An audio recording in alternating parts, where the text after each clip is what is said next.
Hello, xin chào cả nhà nhá. Chào tất cả các bạn.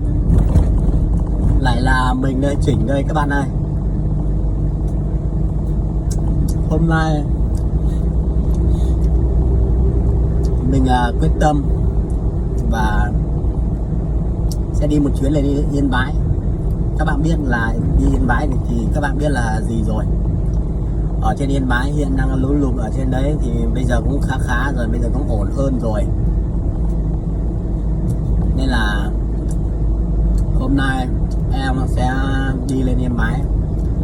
Em sẽ có một chuyến từ thiện, một chuyến xe không đồng lên Yên Bái các bạn ạ.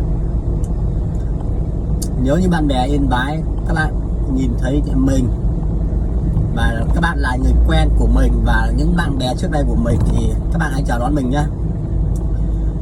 Mình sẽ đến với các bạn cả tấm lòng và nhiệt huyết của mình. Mình sẽ đến hỗ trợ các bạn.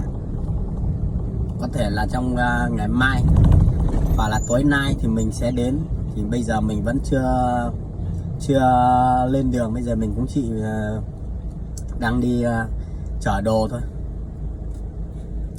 Mình đang đi xách đồ để lên xe. Xách đồ lên xe xong chỉ khả năng là sẽ tầm 2 giờ mình xuất phát. Thì chắc nửa đêm thì mình mới đến được Yên Bái. Nửa đêm thì mình đến Yên Bái thì khả năng là đã muộn đấy nhỉ.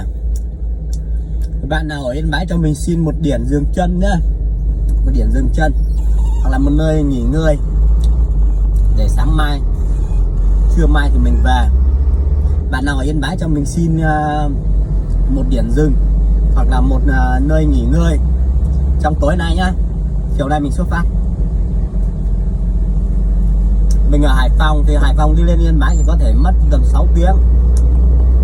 Nên là lên đến trên đấy thì ra tầm 8-9 giờ rồi. Thì các bạn cho mình xin một điểm dừng chân ở đấy nha.